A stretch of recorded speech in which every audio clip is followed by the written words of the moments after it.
Hi, welcome to another episode of Hot Takes.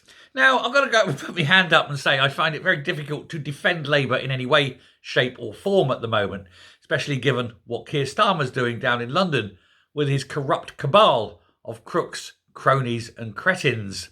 However, I do have a slight 1% stand up and say well done to Labour in Scotland under Anna Sarwar.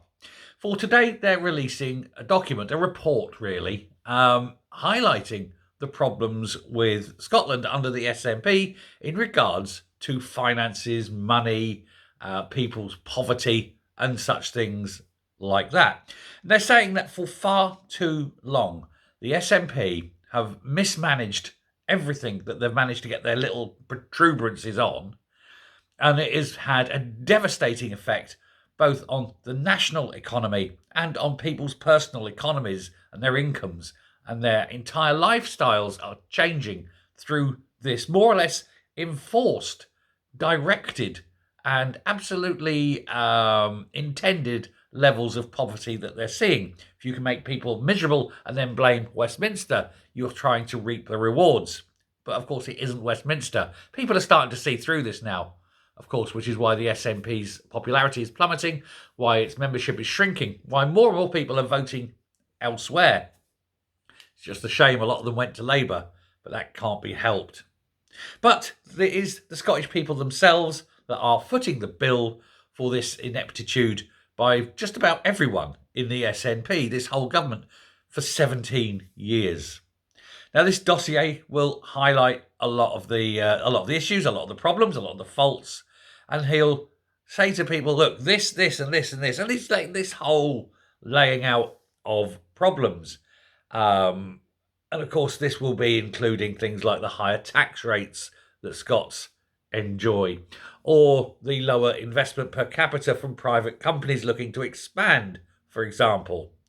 There's also the threats of growth as well, with the threats to the oil and gas industry. That's harming people.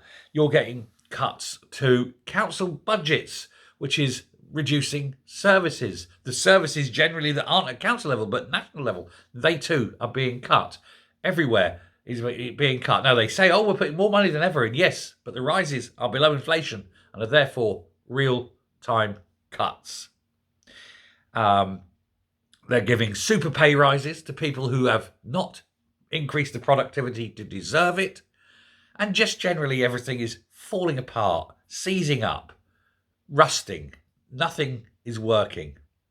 And it's going to get worse. Only during this week, Sonia Robinson admitted that she's going to write to councils to tell them to stop spending money in various areas such as the environment and whatever, and cleaning, to make sure that the public sector wage rises can be met.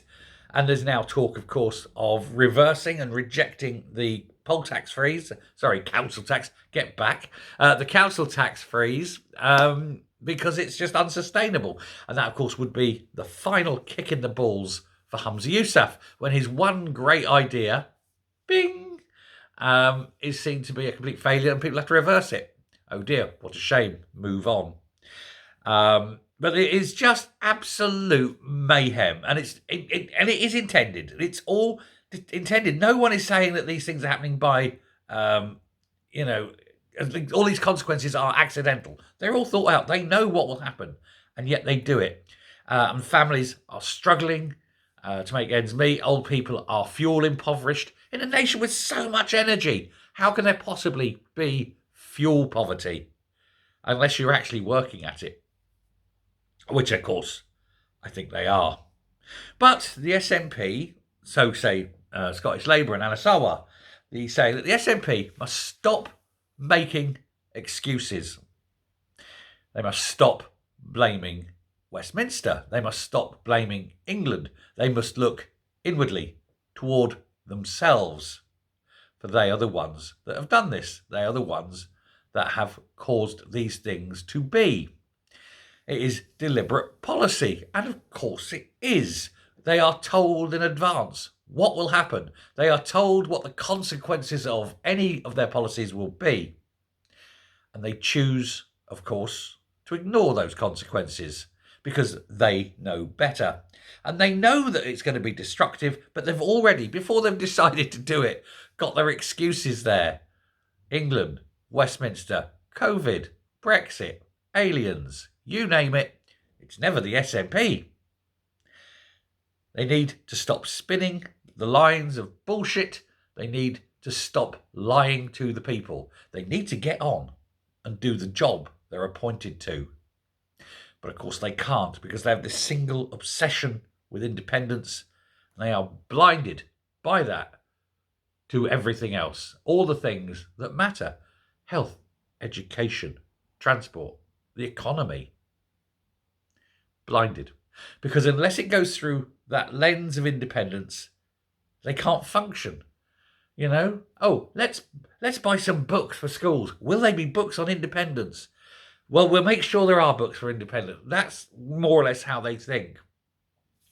Anyway, so the Labour's dossier will be published in full today. So we're just sort of giving you the edited highlights. But I'm sure if you want to go on their website and onto the government website, or onto, not the government website, onto the Holyrood website, you will be able to see the full details. But it'll probably be very dry and in sort of legalese, politic-y speak.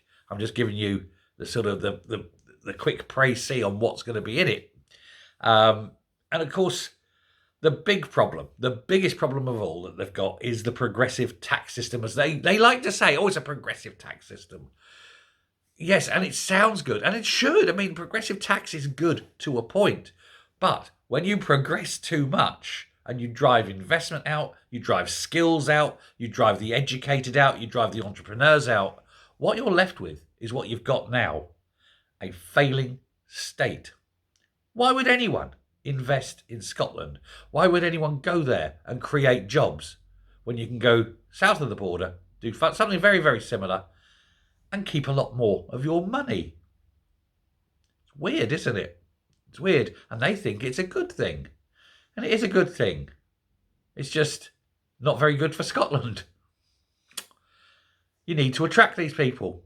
But of course, once people leave, they don't come back. They make a new life for themselves in the lower tax areas. They make a new life for themselves where they're not going to be punished for wanting to succeed.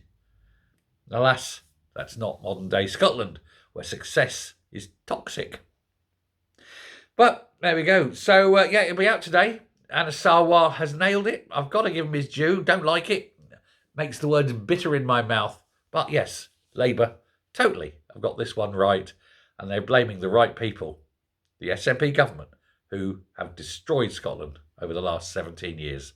Let me know what you think. Till next time, stay safe, stay well, and I will speak to you later.